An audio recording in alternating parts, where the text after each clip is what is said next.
تمہاری کمر پر زخم کیسے ہوا؟ کنزا جو اپنی کمر پر مرہم لگا رہی تھی نہیں جانتی تھی ارسلان اسٹڈی میں ہے۔ ارسلان کی آواز سن کر فوراً اپنی پشت دیوار سے لگائی۔ کمرے سے باہر جائیں پلیز، وہ آنکھیں میچ کر بولی، پر ارسلان اس کے قریب گیا، اس کا رخ دیوار کی جانب کرتے زبردستی کمر سے کپڑا ہٹایا تو پتھر ہو گیا۔ آنکھیں سرخ پڑنے لگیں۔ کون تمہارے قریب آیا تھا؟ غصے سے دھاڑتے اس نے کنزا کا منہ دبوچا کیونکہ اس کی پشت پر ناخنوں کے نشان تھے۔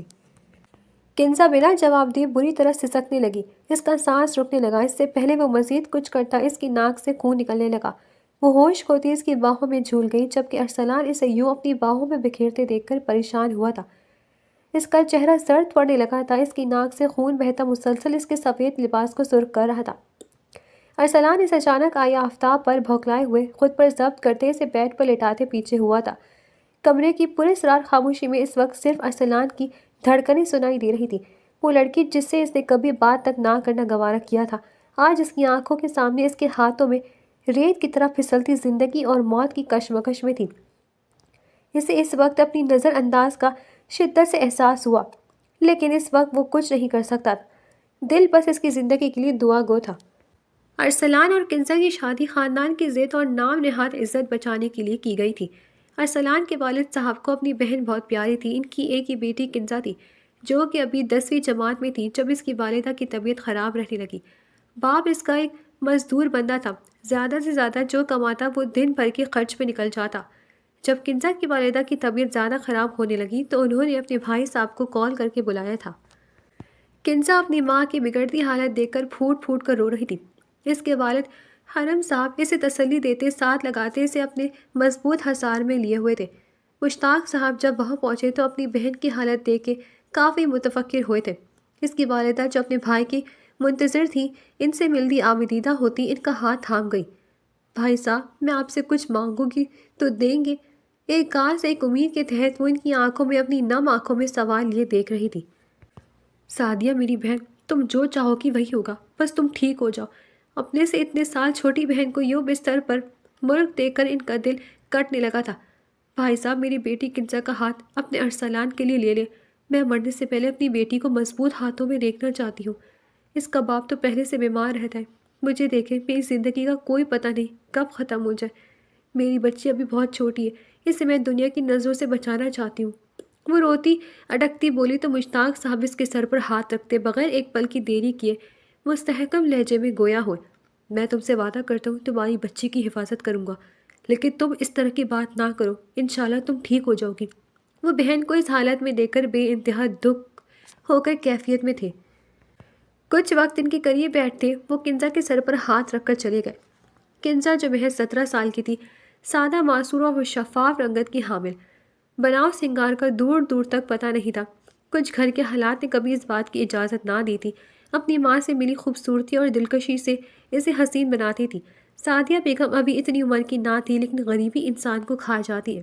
کسی نے سچ کہا ہے، جب آپ پر غربت آتی ہے تو غربت کے ساتھ ساتھ ساری دنیا کی مصیبتیں بھی آ جاتی ہیں۔ غربت خود میں ایک بہت بڑا دکھ ہے۔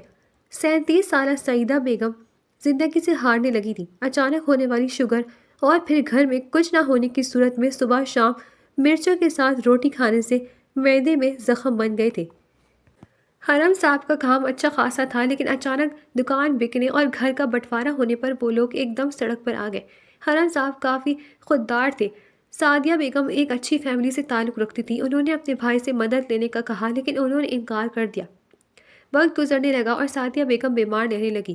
دوسری جانب مشتاق صاحب کا گھرانہ اچھا خاصا تھا، اپنا بزنس تھا، اور جب سے ان کے بڑے بیٹے ارسلان نے بڑھ کر ان کا بزنس سنبھالا تھا، دن بدن ترقی ہی ملی تھی۔ ارسلان سے چھوٹی بہن تھی جو کالج پڑھ رہی تھی اور مشکل سے ہی کالج جاتی۔ ارسلان کی والدہ ایک سخت مزاج عورت تھی۔ انہی کی وجہ سے سعیدہ بیگم کا زیادہ آنا جانا نہ تھا۔ وہ ان کو زیادہ پسند نہ کرتی تھی اور ان کے لہجے میں پہنچا سختی کسی سے بھی اوجھل نہ تھی۔ کچھ دن گزرے تو سعدیہ بیگم کی طبیعت اچانک بگڑنے لگی۔ انہیں ہسپتال لے جایا گیا۔ ڈاکٹر ایمرجنسی میں انہیں لے جا چکے تھے۔ پیچھے کنزا اور اس کے والد کھڑے پریشان حال سے تھے۔ خرم صاحب نے مشتاق صاحب کو کال کی تھی اور ان کی بگڑتی طبیعت کا بتایا تھا۔ کچھ دیر میں ڈاکٹر باہر نکلے تھے۔ آپ کے پیشنٹ کے پاس وقت بہت کم ہے، ان کی طبیعت مزید بگڑتی جا رہی ہے، وہ آپ لوگوں سے ملنا چاہتی ہیں۔ ڈاکٹر کہتی وہاں سے جا چکی تھی۔ پیچھے وہ دونوں باپ بیٹی ساکت سے تڑپتے دل اور جھنجھنائے دماغ کے ساتھ دل پر برداشتہ سے بوجھل قدم اٹھاتے اندر داخل ہوئے تھے، جہاں وہ سامنے شکن زدہ سفید بستر کی چادر میں لیٹی نحیف سے انہیں آنسو بہانے پر مجبور کر گئی۔ یہاں آؤ میری جان، میری گڑیا۔ دھیمے لہجے اور نم آواز میں انہوں نے ہاتھ بڑھایا تو جو کنزا روتے ہوئے تھام گئی تھی۔ میری جان، رونا نہیں، میری بچی تو اتنی بہادر ہے، میرا بچہ، ہمت نہیں ہارنا۔ اللہ پاک میری بچی کو رنگ لگائے، مجھے معاف کر دو میری جان۔ کبھی نہیں سوچا تھا کہ منتوں مرادوں سے مانگی ہوئی اولاد کو یوں چھوڑ کر بھی جاؤں گی۔ زندگی اور موت اللہ کے ہاتھ میں ہے، بس تم نے مضبوط رہنا ہے۔ وہ اس کا ماتھا چومتی، آنسوں سے لبریز نگاہوں سے اسے دیکھتی، بے انتہا محبت سے بولتی۔ کمرے میں داخل ہوتے مشتاق صاحب کو دیکھتے سانس اندر کھینچ گئی۔ درد اور تکلیف کے مارے دل بند ہونے لگا تھا۔ بھائی صاحب، مشتاق صاحب تیزی سے آگے بڑھے تھے۔ یہ کیا حالت بنا رکھی ہے تم نے سعیدہ؟ کیوں ہمیں تکلیف دے رہی ہو؟ خدا را ٹھیک ہو جاؤ۔ وہ مرد ہو کر رو پڑے۔ بھائی آپ سے کچھ مانگوں گی تو دے دیں گے مجھے؟ وہ رکتی سانسوں کے درمیان بمشکل الفاظ ادا کرتے ہوئے بولی۔ تم حکم کرو، جو کہو گی وہ ہوگا، بس تم ٹھیک ہو جاؤ۔ وہ اس کے ہاتھ پر دباؤ ڈالتے بولے، بھائی میری زندگی بہت کم ہے، میں چاہتی ہوں آپ میری موجودگی میں یہاں میری بیٹی اور ارسلان کا نکاح کروا دیں۔ میں اپنی بیٹی کو مضبوط ہاتھوں میں دیکھنا چاہتی ہوں۔ وہ اٹک اٹک کر الفاظ ادا کرتی تکلیف کے آخری دہانے پر تھی۔ تم بے فکر ہو، تم جیسا چاہتی ہو ویسے ہی ہوگا، تم بس ٹھیک ہو جاؤ۔ مشتاق صاحب اپنی چھوٹی بہن کو اس حال میں دیکھ کر دکھ اور تکلیف سے آنسو بھری آواز میں بولے تو وہ سر نفی میں ہلا گئی۔ بھائی وقت بہت کم ہے، ابھی کروائیں۔ ان کے اصرار پر مشتاق صاحب نے ارسلان کو کال کی تھی۔ ارسلان جو اپنے آفس میں بیٹھا میٹنگ اٹینڈ کر رہا تھا، مشتاق صاحب کی کال پر متفکر سائن سے ہاسپٹل کا پوچھنے لگا، ہوا کیا ہے بابا؟ کچھ تو بتائے، اتنی جلدی میں کیوں؟ بیٹے میں ابھی آپ کو کچھ نہیں بتا سکتا، بس آپ آتے دفعہ اپنے ایک دوست اور مولوی صاحب کو ساتھ لے کر آؤ، پھر میں آپ کو ساری بات بتاتا ہوں۔ بغیر اسے کچھ بتائے وہ تکلیف میں مبتلا اپنی بہن کے قریب کھڑے تھے۔ ارسلان اچانک مولوی اور دوستوں کو لے کر آنے کے بعد پر شش و پنج میں مبتلا آفس سے عجلت میں نکلا تھا اور پھر کچھ ہی دیر میں اپنے دو دوستوں اور مولوی صاحب کے ساتھ ہاسپٹل میں داخل ہوا تھا۔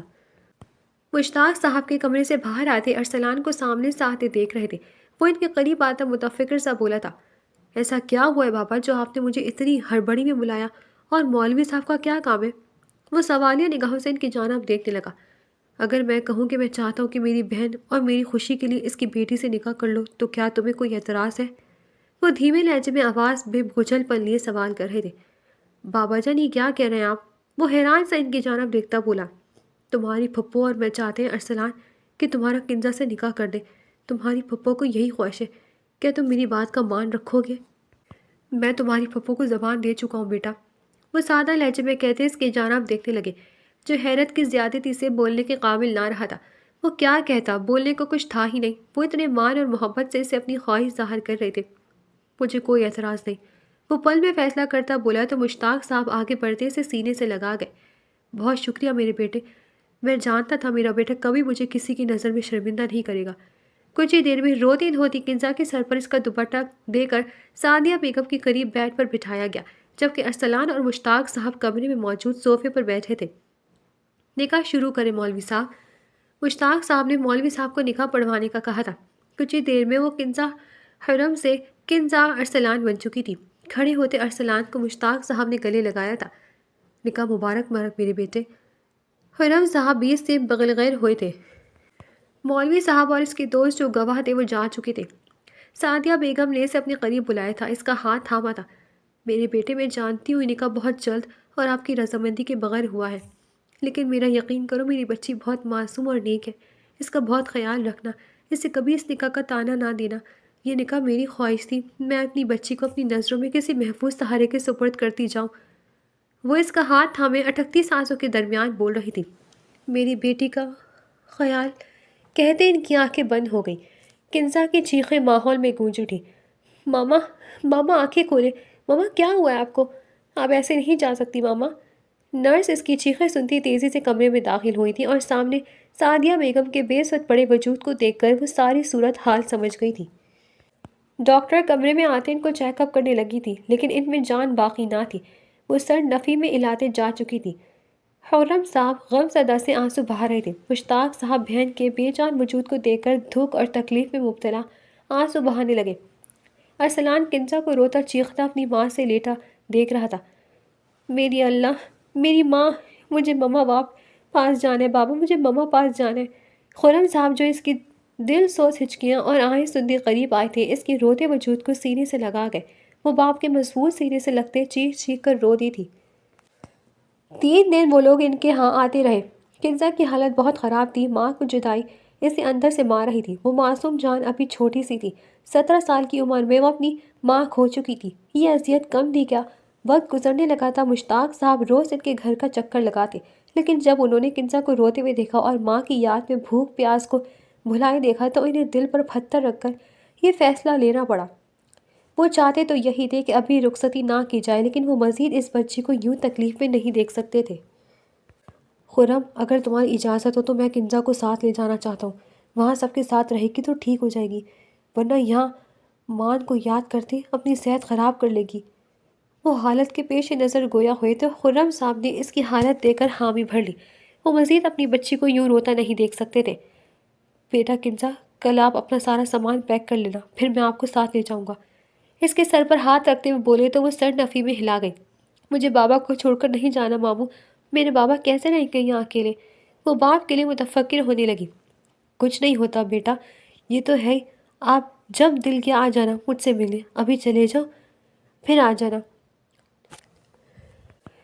جو ترلے منتیں کرتے خرم صاحب نے اسے رضامند کیا تھا، اور اگلے دن وہ اپنا بیگ لیتی خرم صاحب کے ہمراہ اپنے گھر سے نکلتے گاڑی میں بیٹھی تھی۔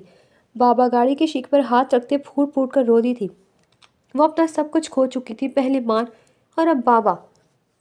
گاڑی مشتاق ہاؤس کے دیو حکیل گیٹ کے کھلتے اندر داخل ہوئی تھی اور پتھریلی روش پر ایک جھٹکے سے رکی تھی۔ مشتاق صاحب جو اس کے ساتھ بیٹھے تھے باہر نکلے تھے اور اس کے نکلتے اس کے گرد بازو حائل کرتے اسے اپنے حصار میں لیے اندر داخل ہوئے تھے، جہاں لاؤنج میں ان کی بیوی اور بیٹی بیٹھی تھی۔ سامنے سے مشتاق صاحب کو کنزا کے ساتھ اندر آتے دیکھ کر وہ دونوں حیران و پریشان سی کھڑی ہوئی تھی، لیکن مشتاق صاحب کے سخت تاثرات کو دیکھ کر دونوں خاموش ہو گئی تھی۔ ان دونوں کو خاموش دیکھ کر بالآخر وہ خود گویا ہوئے۔ آج سے کنزا ہمارے ساتھ رہے گی۔ کنزا بیٹے، آج سے یہ آپ کا کرے، آپ نے بالکل بھی جھجکنا نہیں۔ جس چیز کی ضرورت ہو بلا جھجک مجھ سے یا اپنی ممانی سے، جان سے کو بتانا۔ اس کے سر پر شفقت بھرا ہاتھ رکھتے وہ نرمی سے بولے تو عشرت بیگم بھی فوراً سے اٹھتی اس کے قریب جاتے اسے ساتھ لگا گئی۔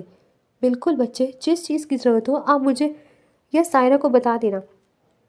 زبردستی چہرے پر مسکراہٹ لاتے بولی، اس بات سے انجان کی وہ اب سے انہیں کے ساتھ رہنے والی تھی۔ ان کے بیٹی کی بیوی تھی۔ سائرہ جاؤ، بچے بھابھی کو بھائی کے کمرے میں چھوڑاؤ۔ مشتاق صاحب کے بولتے ہی دونوں ماں بیٹی کو جیسے سانپ سو گیا تھا۔ کیا مطلب مشتاق صاحب، یہ ارسلان کے کمرے میں کیوں رہے گی؟ کیسی مایوب بات کر رہے ہیں آپ؟ وہ حیرت انگیز لہجے میں آنکھوں میں الجھن لیے بولی۔ بیگم ظاہر ہے اس کی بیوی ہے، کنزا تو اس کے کمرے میں ہی رہے گی نا۔ وہ رسانیت سے بولے تو وہ دونوں ماں بیٹی حیرت کے جھٹکے سے سر اٹھاتے انہیں دیکھتی پھنکاری۔ کیا بول رہے؟ بیوی؟ کون سی بیوی؟ میرے بیٹے کا نکاح کر دیا آپ نے اور مجھے بتایا بھی نہیں؟ کب کیا آپ نے یہ سب اور مجھے بتایا بھی نہیں؟ کیا میرا اتنا بھی حق نہیں کہ میں جان سکتی؟ وہ شدید متنفر سی انہیں دیکھتے بولی۔ حالت کچھ ایسے تھے، بہت جلد میں نکاح ہوا۔ جس دن سعدیہ کی طبیعت خراب ہوئی تھی اسی دن اس کی خواہش پر میں نے ان دونوں کا نکاح کروا دیا تھا۔ وہ مدانت بھرے لہجے میں انہیں ساری بات بتا گئے، لیکن عشرت بیگم زخمی ناخن کی طرح انہیں دیکھ رہی تھی۔ وہ اپنے اکلوتے بیٹے کی شادی کے لیے بڑے ارمان سجائے ہوئی تھی۔ وہ اس کی شادی کسی امیر کبیر گھرانے میں کرنا چاہتی تھی، اور یہاں ان کا شوہر غریب گھر کی لڑکی اٹھا لائی تھے۔ انہوں نے ایک نظر کنزا پر ڈالی تھی جو خاموش سر جھکائے کھڑی تھی، کم عمر، خوبصورت اور معصوم، نازک خد و خل۔ انہیں نئی فکر لاحق ہونے لگی کہ اس لڑکی کا بے پناہ حسین دیکھ کر کہیں ان کا بیٹا اس کے پیار میں نہ پاگل ہو جائے۔ وہ مزید مشتاق صاحب سے کوئی بحث نہیں کر سکتی تھی کہ جانتی تھی گھر میں مشتاق صاحب کی مرضی چلتی ہے۔ ان کا گھرانہ متوسط درجے کا تھا۔ گھر البتہ بہت بڑا نہیں تھا، لیکن خوبصورتی سے بنا ہوا تھا۔ 4 کمروں کا خوبصورت گھر جس کے درمیان میں چھوٹا سا لاؤنج اور باہر پورچ تھا۔ جاؤ سائرہ، بہن کو کمرے میں چھوڑا۔ سائرہ منہ بناتے اٹھی تھی اور اسے دوسرے پورشن میں لے گئی۔ کمرے کا دروازہ کھول کر اسے اندر چھوڑ کر بغیر کوئی بات کیے وہ نیچے آ گئی تھی۔ کمرے کا دروازہ بند ہوتے ہی وہ اس کمرے کو دیکھنے لگی جو کافی بڑا اور خوبصورت تھا۔ بیڈ پر بیٹھتی وہ اپنا سر ہاتھوں میں گرا گئی تھی۔ چند دنوں میں اس کی زندگی کیا سے کیا ہو گئی تھی۔ اس کی جان سے پیاری ماں اسے چھوڑ گئی تھی۔ اپنی ماں کا کفن میں لپٹا چہرہ اس کی نگاہوں کے سامنے لہرایا تو آنکھوں سے آنسو بہنے لگے۔ نمکین پانی سے بھری آنکھوں سے وہ اپنی لٹتی دنیا کا سوچنے لگی تھی۔ اتنے دنوں سے رو رو کر آنسو بھی خشک ہو چکے تھے، آنکھیں بنجر ہو گئی تھی۔ روتی وہ اپنی قسمت پر ماتم گنا تھی، اپنے والدین کو یاد کرتے آنسو بہاتی خدا سے رحم مانگ رہی تھی۔ کچھ وقت گزرا تو وہ دھن بھر کر تھکی ہاری خاموشی سے ایک جانب لیٹی آنکھیں موند گئی۔ مشتاق صاحب اپنے کمرے میں جا چکے تھے، جبکہ پیچھے وہ دونوں ماں بیٹی کلستی رہ گئی۔ میں کبھی اس لڑکی کو اس گھر میں برداشت نہیں کر سکتی۔ میرا جوان عقل مند پڑھا لکھا بچہ میں اس فقیری کے پلے نہیں ڈالنا چاہتی۔ میں اپنے بچے کی دھوم دھام سے شادی کروں گی۔ اپنی بیٹی کی شادی کے اتنے ارمان سجاتے بیٹھی ہوں میں۔ تمہارے باپ کا تو دماغ خراب ہو گیا، جو بھن کی محبت میں یتیم مسکین بچی کو اٹھا لائے، جس کا نہ آگے کوئی نہ پیچھے۔ لیکن میں ایسا کبھی نہیں ہونے دوں گی۔ میں اس لڑکی کو اپنے بچے کی زندگی میں شامل نہیں ہونے دینا چاہتی۔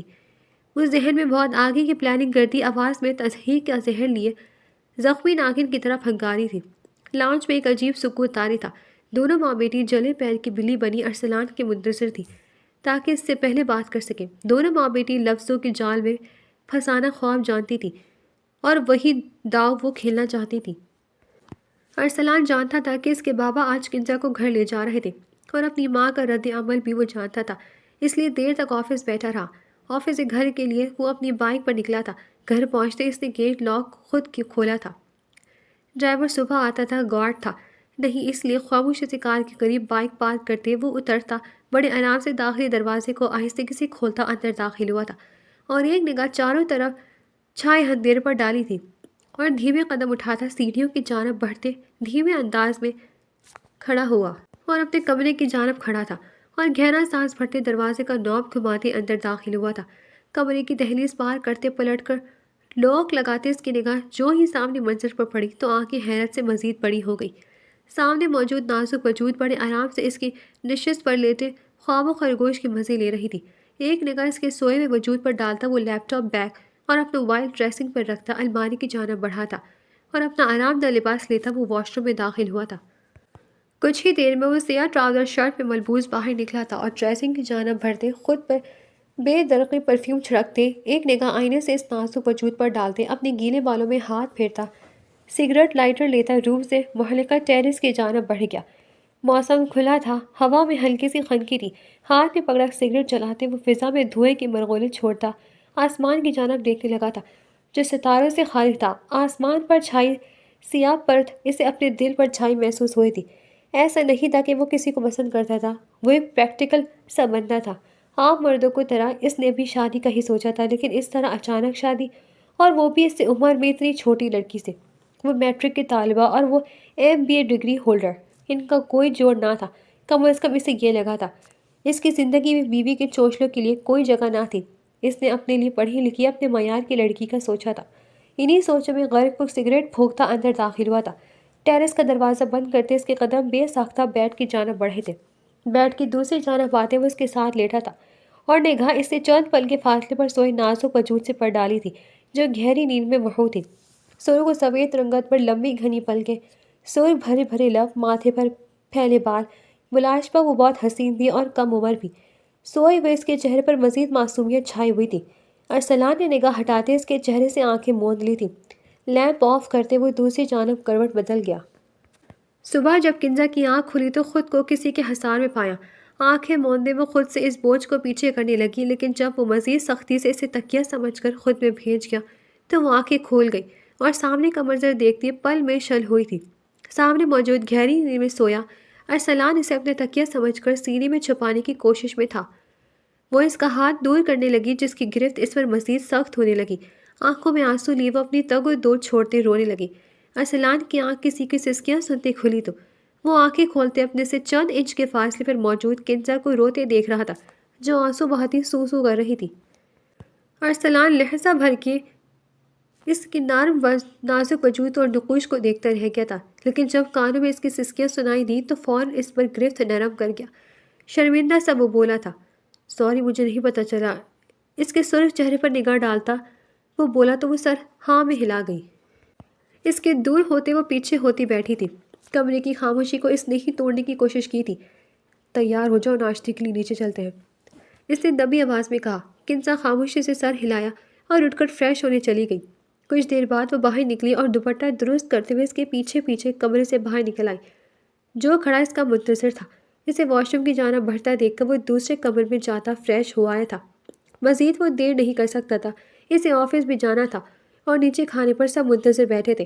سیڑھیاں اترتے ہوئے اسے اپنے دل کی دھڑکن تیز محسوس ہو رہی تھی۔ جیسے ہی وہ دونوں لاؤنج میں پہنچے، میز پر بیٹھے اس کے والد مشتاق صاحب کے چہرے پر ایک اطمینان بھری مسکراہٹ آ گئی۔ آؤ بیٹا بیٹھو۔ انہوں نے بڑی محبت سے اسے اپنے پاس کرسی پر جگہ دی۔ دوسری طرف اس کی ماں اور چھوٹی بہن کے چہرے پر بیزاری صاف ظاہر تھی۔ عشرت بیگم نے ایک سرد نظر اس پر ڈالی اور بغیر کچھ کہے چائے کے کپ میں چمچ ہلانے لگی۔ چھوٹی بہن نے بھی رخ پھیر لیا اور موبائل میں مصروف ہو گئی۔ کیسی ہو بیٹا؟ رات کو نیند تو ٹھیک آئی؟ ماموں نے شفقت سے پوچھا۔ کنزا نے دھیمی آواز میں جواب دیا، جی ماموں ٹھیک تھی۔ اب یہ تمہارا گھر ہے، کوئی پریشانی ہو تو مجھے بتانا۔ انہوں نے اس کے سر پر ہاتھ رکھا۔ عشرت بیگم سے یہ محبت برداشت نہ ہوئی۔ انہوں نے طنزی انداز میں کہا، گھر تو تب بنے گا جب یہ اس گھر کے طور طریقے سیکھے گی، ابھی تو صرف نکاح ہوا ہے، ذمہ داری سنبھالنا اتنا آسان نہیں ہوتا۔ کمرے میں اچانک ایک بھوجل سی خاموشی چھا گئی۔ ارسلان نے اپنی ماں کی تلخی محسوس کی اور بے بسی سے کبھی اپنے باپ اور کبھی اپنی نئی نویلی دلہن کی طرف دیکھنے لگا، جو نظریں جھکائے اپنی پلیٹ میں کانٹے سے بس لکیریں کھینچ رہی تھی۔ اسے اندازہ ہو گیا تھا کہ اس گھر میں اس کا سفر اتنا آسان نہیں ہونے والا۔ ناشتے کے بعد ارسلان مشتاق صاحب کے ساتھ آفس کے لیے نکل گیا۔ جاتے ہوئے اس نے ایک بار پلٹ کر اسے دیکھا۔ کنزا نے نگاہ اٹھا کر اس کی جانب دیکھا تھا، جیسے ایک خاموش التجا ہو جو وہ اسے کہنا چاہتی ہو، لیکن سب کے سامنے وہ کچھ بول نہ سکی۔ جیسے ہی گاڑی کی آواز دور ہوئی، گھر کے لاؤنج کا نقشہ ہی بدل گیا۔ اس کی ساس ممانی نے چائے کا خالی کپ میز پر زور سے پٹکا اور تیکھی نظروں سے اسے دیکھا۔ ہاں تو بی بی، اب یہ شہزادیوں والے ٹھاٹے چھوڑ دو، یہ تمہارا مائکہ نہیں ہے جہاں تم لاڈلی تھی، اب تم اس گھر کی بہو ہو اور یہاں میری مرضی چلتی ہے۔ اس کی ساس نے فوراً اس پر اپنی حاکمیت جتانی شروع کر دی۔ اب تمہیں اس گھر کے طور طریقے سیکھنے ہوں گے، یہاں شہزادیوں جیسے نخرے نہیں چلیں گے۔ چھوٹی ننوی موقع ملتے ہی بول پڑی، ہاں بھابھی، اب آپ کو کام کرنے کی عادت ڈالنی ہوگی۔ میں تو کالج چلی جاتی ہوں، پیچھے ملازمہ آتی گھر کی صفائی کر جاتی ہے، کھانا آپ دیکھ لیں، لیکن مجھے تو کچھ آتا ہی نہیں۔ کنزا کی آنکھوں میں آنسو آ گئے۔ اس نے اپنی ماں بہت یاد آئی۔ کوئی بات نہیں، کرو گی تو سب آ جائے گا۔ ابھی ملازمہ آتی ہوگی، وہ تمہیں سب سمجھا دے گی۔ کچن میں دوسری ملازمائیں جو گھر کا کھانا پینا دیکھتی ہیں۔ ویسے تو زیادہ تر میں خود ہی کھانا بناتی ہوں، لیکن کبھی یہ بھی نہ بناتی ہے، وہ تمہیں سب سمجھا دے گی۔ پریشانی کی بات نہیں، اب جہاں رہی وہاں کام تو کرنے پڑتے ہیں۔ وہ بڑی چالاکی سے بولی تو اس نے دبی زبان میں کہا کہ وہ پوری کوشش کرے گی۔ ویسے بھی کاموں میں مصروف رہو گی تو اچھا ہے، ذہن میں فضول سوچیں نہیں آئیں گی۔ چلو شاباش، جاؤ اب جا کر دیکھو ذرا کچن میں ملازمہ کیا کر رہی ہے۔ وہ دل برداشتہ ہو کر کچن کی طرف چلی گئی، جہاں برتنوں کا ڈھیر لگا تھا اور ملازمہ بری پھرتی برتن دھو رہی تھی۔ وہ خاموشی سے اس کے قریب جا کر کھڑی ہو گئی۔ اسے احساس ہو گیا تھا کہ اس گھر میں اس کی زندگی آسان نہیں ہوگی۔ وہ کچھ دیر کھڑی ملازمہ سے باتیں کرتی اس سے دن بھر کی روٹین سننے لگی۔ وہ دونوں ماں بیٹی کمرے میں چلے گئے۔ پیچھے وہ کتنی ہی دیر وہاں کھڑی رہی۔ دوسری ملازمہ آتی صفائی کرنے لگی تھی۔ جائیں بیبی جی، آپ آرام کریں، آپ باجی سو گئی، 2-3 بجے اٹھیں گی۔ ملازمہ اس پر طرز کھاتے بولی تو وہ سر اسبات میں ہلا گئی۔ اپنے کمرے میں آتی وہ اپنا سوٹ کیس کھولتی اپنے کپڑے سیٹ کرنے لگی۔ وقت گزر گیا، اسے پتہ ہی نہیں چلا۔ وہ اپنا ایک لباس لیتی واش روم نہانے چلی گئی۔ فریش سی وہ گلابی لباس میں ملبور باہر آتی اپنے بال خشک کرنے لگی۔ صبح جلدی اٹھنے کی وجہ سے اسے نیند آنے لگی تھی۔ ایک نگاہ گھڑی پر ڈالی تو 5 بجنے والے تھے۔ ابھی مغرب میں وقت تھا۔ وہ جانتی تھی اس وقت سوتے نہیں، لیکن نیند کی وجہ سے وہ بیڈ پر جاتی خاموشی لیٹ گئی۔ نرم ملائم بستر پر لیٹتے نیند حواسوں پر چھانے لگی اور وہ کچھ پل میں نیند میں چلی گئی۔ عشاء کے وقت اس کی آنکھ کھلی۔ آنکھیں کھول کر دیکھا تو یہ اسے اپنے گھر کی چھت نہ لگی اور ہوش کی دنیا میں قدم رکھتے اس نے چھت کو گھورنا شروع کر دیا۔ دن بھر کی تھکن اور اداسی اس کے وجود پر حاوی ہونے لگی تھی۔ وہ سوچنے لگی کہ زندگی ہمیشہ ایسی ہی رہے گی، کیا کبھی اسے اپنی پسند کی زندگی جینے کا موقع ملے گا؟ اس نے آنکھیں بند کر لیں اور ایک ایسی دنیا کا تصور کیا جہاں وہ آزاد تھی، جہاں وہ اپنی مرضی کی مالک تھی، جہاں وہ پڑھ سکتی تھی، اپنے خواب پورے کر سکتی تھی۔ اچانک دروازہ کھلا اور ارسلان کمرے میں داخل ہوا۔ اس نے کنزا کو بستر پر لیٹا دیکھ کر سوالیہ نظروں سے اسے دیکھا۔ کنزا نے جلدی سے آنکھیں کھول دی اور بیٹھ گئی۔ اپنا بیگ رکھتے اس سے سوال کیا، کیا تم ٹھیک ہو؟ اس نے پوچھا۔ کنزا نے صرف اسبات میں سر ہلایا۔ وہ بات کرنے کے موڈ میں نہیں تھی۔ وہ جانتی تھی کہ اس کی ساری جدوجہد شاید اس شخص کے لیے کوئی معنی نہیں رکھتی جس سے اس کی شادی زبردستی کر دی گئی تھی۔ دن گزرتے گئے لیکن اس گھر کے در و دیوار اس کے لیے اجنبی ہی رہے۔ جب تک اس کے ماموں گھر میں ہوتے ساس اور نند کے تیور بدلے رہتے، لیکن جیسے ہی صبح وہ آفس کے لیے نکلتے گھر کا نقشہ ہی بدل جاتا۔ وہ کچن میں ملازمہ کے ساتھ کام کرتی رہتی، اگر وہ ذرا سی بھی غلطی کرتی تو عشرت بیگم کا پارا چڑھ جاتا۔ یہ کیا کر دیا ہے؟ تم نے کچھ بھی نہیں سیکھا؟ ان کے یہ جملے اس کے دل کو چھلنی کر دیتے۔ سائرہ بھی پیچھے نہ رہتی، وہ جان بوجھ کر اپنا کمرہ گندا کر دیتی اور پھر سے آوازیں دے کے بلاتی، بھابھی ذرا میرا کمرہ تو صاف کر دیں، مجھ سے یہ مٹی برداشت نہیں ہو رہی، اور ہاں میرے کپڑے بھی استری کر دیجیے گا، مجھے شام کو باہر جانا ہے۔ وہ تھک کر چور ہو جاتی مگر وہ اف تک نہ کرتی۔ اسے ڈر تھا کہ اگر اسے شوہر سے شکایت کی تو گھر کا سکون برباد ہو جائے گا اور ساس کا رویہ مزید سخت ہو جائے گا۔ ایک شام جب ارسلان جلدی گھر آیا تو اسے باورچی خانے میں پسینے میں شارابور دیکھ کر اس کا دل کڑھنے لگا، مگر ماں کے سامنے وہ کچھ بولنے کی ہمت نہ کر پاتا۔ یہ تو شکر تھا کہ مشتاق صاحب تھے، ان کی وجہ سے اس کی جان خلاصی ہو جاتی۔ وہ اس سے اکثر پوچھتے رہتے کسی چیز کی ضرورت، مگر وہ لبوں پر ہمیشہ ایک چپ لگا رکھتی۔ ان دونوں کے درمیان کچھ بھی نارمل نہ تھا۔ جب بھی وہ شام کو گھر آتا وہ تھکا ہارا ہوتا اور اس کا رویہ کافی رسمی ہوتا۔ وہ اسے اپنی زندگی کا حصہ سمجھتا تھا مگر اسے بہت کم وقت دیتا۔ وجہ اس کی ماں کا رویہ تھا اور بار بار اس کی دوسری شادی پر زور۔ یہی وجہ تھی کہ ان کے درمیان گہری گفتگو نہ تھی۔ ان کے درمیان وہ بے تکلفی موجود نہیں تھی جو ایک رشتے کو مضبوط بناتی ہے۔ وہ اکثر خاموش رہتا، اپنے کاموں میں مصروف یا موبائل پر نظریں جمائے۔ وہ اس سے صرف ضروری بات پوچھتا جیسے کھانا تیار ہے یا آج کا دن کیسا گزرا۔ اس کی خاموشی کنزا کو مزید اداس کر دیتی۔ اس سے محسوس ہوتا تھا کہ وہ اس گھر میں موجود تو ہے پر ان کے درمیان کوئی حقیقی رابطہ نہیں ہے۔ کنزا تو پہلی ہچکچاہٹ کا شکار تھی اور بات چیت شروع کرنے سے گھبراتی۔ اسے لگتا تھا کہ شاید وہ اس رشتے سے خوش نہیں یا اس کی باتیں پسند نہیں آئیں۔ وہ بستر کے ایک کنارے پر سمٹ کر سو جاتی اور وہ دوسری طرف۔ دونوں ایک ہی چھت کے نیچے رہتے ہوئے بھی جذباتی طور پر بہت دور تھے۔ ساس کی نفرت اب اس حد تک بڑھ چکی تھی کہ وہ اسے اس گھر سے نکالنے کے بہانے ڈھونڈنے لگی تھی۔ ایک دن جب ارسلان اور اس کے والد شہر سے باہر کسی کام کے سلسلے میں گئے ہوئے تھے، عشرت بیگم نے اپنے بھائی کو گھر بلا لیا۔ ان کا مقصد یہ تھا کہ ان کا بھائی کنزا کو ہراساں کرے، اسے ڈرائے دھمکائے تاکہ وہ بدنام ہو جائے یا خوفزدہ ہو کر خود ہی گھر چھوڑ کر بھاگ جائے۔ شام کا وقت تھا، گھر میں سناٹا چھایا ہوا تھا۔ عشرت بیگم نے جان بوجھ کر کنزا کو بلائی منزل کے اسٹور روم میں صفائی کے لیے بھیج دیا۔ جیسے ہی وہ اوپر گئی پیچھے سے عشرت بیگم کا بھائی بھی وہاں پہنچ گیا۔ کنزا اسے وہاں دیکھ کر ٹھٹک گئی۔ وہ بدتمیزی پر اتر آیا اور اسے مختلف طریقوں سے ہراساں کرنے لگا۔ وہ کبھی اس کا راستہ روکتا اور کبھی اسے ڈرانے کے لیے اونچی آواز میں باتیں کرتا۔ وہ لڑکی جو پہلے ہی ساس کے رویے سے سہمی ہوئی تھی اب بری طرح ڈر گئی۔ دن گزرنے لگے اور سب کچھ اپنے معمول سے چلنے لگا تھا۔ ایک دن عشرت بیگم اور سائرہ بازار گئی تھی۔ موسم گرم ہونے لگا تھا۔ وہ ملازمہ کے ساتھ کچن میں کاموں میں لگی تھکی ہاری جب اپنے کمرے میں گئی تو فریش ہونے کی غرض سے اپنا لباس لیتی واش روم چلی گئی۔ کچھ دیر بعد باہر نکلی تو دروازے پر جمشید اس کی ساس کا بھائی کھڑا تھا۔ اس کی آنکھیں حد سے زیادہ پھیلی۔ آپ یہاں کیا کر رہے ہیں؟ سامنے موجود آدمی کو کم عمر تو نہ تھا۔ وہ جانتی تھی وہ شادی شدہ 2 بچوں کا باپ تھا، پھر بھی اس پر اپنی غلیظ نظریں رکھے ہوئے تھا۔ اس کا دل کم ہونے لگا۔ نکلے یہاں سے فوراً، اس سے کہ پہلے میں چیخ چیخ کر سب کو بلاؤں۔ کنزا جو اندر سے کافی خوف زدہ تھی لیکن اس کے سامنے خود کو مضبوط رکھتے چیخی تو وہ اس کی بات کا اثر لیے بغیر آگے بڑھتا ایک جست میں اس کا ہاتھ تھام گیا۔ ارے پگلی، کیوں اپنی جوانی ایک ایسے مرد کے پیچھے برباد کری ہو جسے تیری چاہ رہی؟ میں ہوں نا تیرے لیے، میں تجھے رانی بنا کر رکھوں گا، تو ایک بار ہاں تو کر۔ اس کے شانے پر زور ڈالتے وہ خباثت سے بولا تو کنزا کو اس سے کراہت محسوس ہوئی۔ بس کر دے، دفع ہو جائے یہاں سے، آپ کو شرم نہیں ہے اس طرح کی غلط الفاظ بولتے؟ وہ چیختی نے دور دھکیل گئی۔ وہ جو بڑے آرام سے بات کر رہا تھا خود کے اس طرح دھتکار جانے پر سیخ پا ہوتا اس کے شانے پر ناخن گاڑا، اسے کھینچتے بستر پہ گرا گیا۔ کنزا خوف زدہ سی پیچھے کیوں ہوتی چیخ پڑی، چڑیا کب سے تجھے آرام سے سمجھا رہا ہوں، تجھے سمجھ نہیں آتی۔ کنزا قریب پڑا گلدان اٹھاتے اس کے سر پر مار گئی۔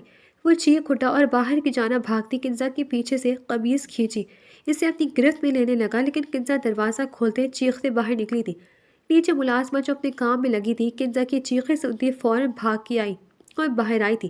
ملازمہ کو آتے دیکھ کے وہ فوراً سے بیشتر نکلتا ٹیرس کی جانب سے باہر چھلانگ لگا گیا۔ کنزا جس کے بال بکھرے اور چہرہ آنسو سے تھر تھا، ملازمہ اسے اس حالت میں دیکھ کر پریشانی سے استفسار کرنے لگی۔ کیا ہوا بی بی جی؟ وہ روتی اسے سب کچھ بتا گئی۔ ملازمہ افسوس سے اسے آنسو بہاتے دیکھ رہی تھی۔ آپ یہ سب کسی کو نہ بتائیے گا، یہ سب کچھ بڑی بیگم کی چال ہے، انہوں نے اپنے بھائی کو اس لیے بلایا تھا اور پھر وہ اسے ساری بات بتا گئی۔ کنزا خاموشی سے آنسو بہانے لگی۔ وہ یہ کہاں پھنس کے رہ گئی تھی جہاں اس کی عزت تک سلامت نہ تھی۔ اس نے اپنے کمرے میں جانے سے خوف آ رہا تھا۔ ملازمہ کے ساتھ وہ کمرے میں گئی تھی اور پھر سارا کمرہ صاف کیا تھا۔ ملازمہ اسے گرم دودھ اور ساتھ دوا والا ڈبہ دیتی، کچھ دیر آرام کرنے کا کہتی جا چکی تھی۔ پیچھے وہ دوا لیتی سو چکی تھی۔ جب وہ سو کر اٹھی جسم میں درد کی ٹیسیں اٹھنے لگی۔ وہ اٹھتی ڈریسنگ کے سامنے جاتی اپنی قمیض اٹھا کر دیکھنے لگی۔ جب وہ کمرے سے بھاگی تھی تو پیچھے سے اس غلیظ آدمی کے ناخن بری طرح اس کی پشت پر پیوست ہوئے تھے۔ ابھی وہ دیکھ ہی رہی تھی کہ پیچھے کھڑے ارسلان کی آواز پر پلٹ کر شل وجود اور ششدر نقوش سے اس کے دیکھنے لگی۔ آئینے میں ارسلان کا عکس نمایاں ہوا تھا۔ ارسلان اسے گنگ سا دیکھنے لگا۔ وہ تو گزرے 3 ماہ میں بھی کبھی اس کے نزدیک تک نہ گیا تھا، اور اس کی بیوی، اس کا دل لرز گیا۔ مشتاق صاحب کسی کام سے آفس سے ہی اپنے دوست کے ساتھ جا چکے تھے۔ پیچھے وہ اکیلا تھا، اس کے سر میں شدید درد تھا۔ وہ آفس سے نکل آیا تھا اور آتے ہی اپنی بیوی کو دیکھتے اس کے آسان خطا ہوئے تھے۔ اس کی اپنی حالت خراب ہونے لگی تھی۔ اس نازک وجود کو دیکھ کر جو خون میں لت پت تھا، اسے بازو سے بھرتے ہوئے تیزی سے باہر کی جانب بھاگا تھا۔ بغیر کسی کی جانب دیکھے وہ اسے باہر نکلتے گاڑی میں بٹھا گیا۔ عشرت بیگم جو مزے سے بیٹھی تھی کہ اب تماشا لگے گا اور ان کا بیٹا اس لڑکی کو طلاق دے گا، اسے باہر بھاگتا دیکھتے حیرت سے منہ کھولے سے دیکھ رہی تھی۔ ہوا کیا ہے؟ وہ آگے بڑھتے اس کے پیچھے جاتی بولی۔ ماما ابھی میں کچھ نہیں بتا سکتا۔ وہ اسے گاڑی میں ڈالتا جلدی سے خود بھی بیٹھتا گاڑی بھگا لے گیا۔ اس کا ہوش اور خرد سے بیگانہ وجود دیکھتے اس کا دل ڈرنے لگا تھا۔ اس کے باپ نے کتنے مال سے اس کی ذمہ داری اسے دی تھی اور وہ اس کی حفاظت نہیں کر پایا۔ ملال تھا جو چہرے پر نمایاں ہونے لگا۔ ہاسپٹل پہنچتے اسے ایمرجنسی میں شفٹ کیا گیا۔ پیچھے وہ آنکھیں ملتا باہر کھڑا تھا۔ مضطرب سے انداز میں اس نے فون نکالتے مشتاق صاحب کو فون کیا تھا اور کنزا کی خراب طبیعت کا بتاتے ہسپتال کا بتایا تھا۔ وہ انسان جس نے کبھی اس میں دلچسپی نہ لی تھی آج اسے کھونے سے کانپ رہا تھا۔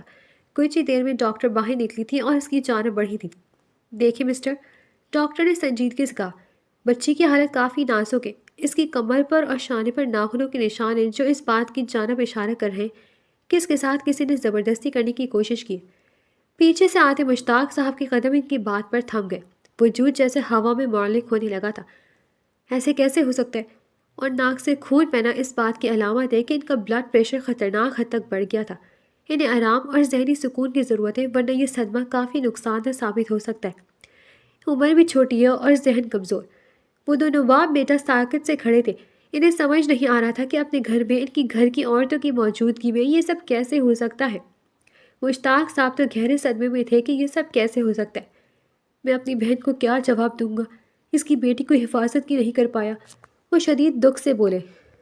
میری بیٹی کی طبیعت کیسی ہے؟ وہ آگے بڑھتے اس سے سر پر ہاتھ رکھتے نرمی سے گویا ہوئے تو وہ سر اس بات میں ہلا گئی۔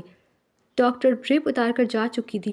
اس کی حالت پہلے سے بہتر تھی اور وہ قدرے سنبھل چکی تھی تو اس نے روتے ہوئے ارسلان اور ماموں کو پچھلی ایک بات بتا دی۔ عشرت بیگم کی سازش اور ان کے بھائی کے بدتمیزی کا سن کر ارسلان کا چہرہ غصے سے تمتما اٹھا، جبکہ مشتاق صاحب شرمندگی اور غصے کے عالم میں خاموش ہو گئے۔ وہ دونوں فوراً گھر پہنچے۔ جیسے ہی وہ لاؤنج میں داخل ہوا، عشرت بیگم نے ہمیشہ کی طرح بناوٹی ہمدردی دکھاتے ہوئے پوچھا، کیسی ابو؟ میں تو خود پریشان تھی کہ اسے اچانک کیا ہو گیا۔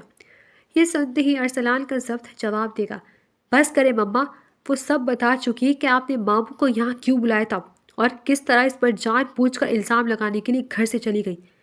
مشتاق صاحب جو اب تک خاموش تھے گرج کر کہا، مجھے تم سے یہ امید نہیں تھی۔ تم نے میری بھانجی اور اس گھر کی بہو کے ساتھ یہ سلوک کیا جس لڑکی کا اس دنیا میں میرے سوا کوئی نہیں۔ تم نے اسے جان بوجھ کر اس درندے کے سامنے پھینک دیا۔ عشرت بیگم نے صفائیاں دینے کی کوشش کی لیکن وہ انہیں خاموش کروا گئے۔ بلاؤ اپنے بھائی کو، اس سے پہلے کہ میں تمہیں طلاق دے کر اس گھر سے نکال کر باہر کروں۔ مشتاق صاحب کی گرجدار آواز پر انہوں نے سہم کر بھائی کو فون کیا تھا اور ارسلان کے قریب جاتی بولی، ارسلان، میں کچھ نہیں جانتی میرے بچے، یہ سب وہ لڑکی جان بوجھ کر رہی ہے۔ وہ روتے ہوئے بولی تھی۔ ارسلان خاموشی سے ماں کو آنسو بہاتے دیکھ رہا تھا۔ کچھ ہی دیر میں ان کا بھائی ارسلان کے ماموں وہاں موجود تھے۔ مشتاق صاحب نے آگے بڑھتے اس کے گال اور ایک لات رسید کیا تھا۔ شرم نہ آئی تمہیں یہ سب کرتے ہوئے؟ وہ دھاڑے تھے۔ اپنے بہنوئی کا غصہ دیکھ کر وہ سارا الزام عشرت بیگم پر ڈال گئے۔ میرا کوئی قصور نہیں بھائی صاحب، میں نے باجی کو بہت روکا تھا، لیکن باجی نے کہا تھا کہ میں اس لڑکی کو ڈراؤں۔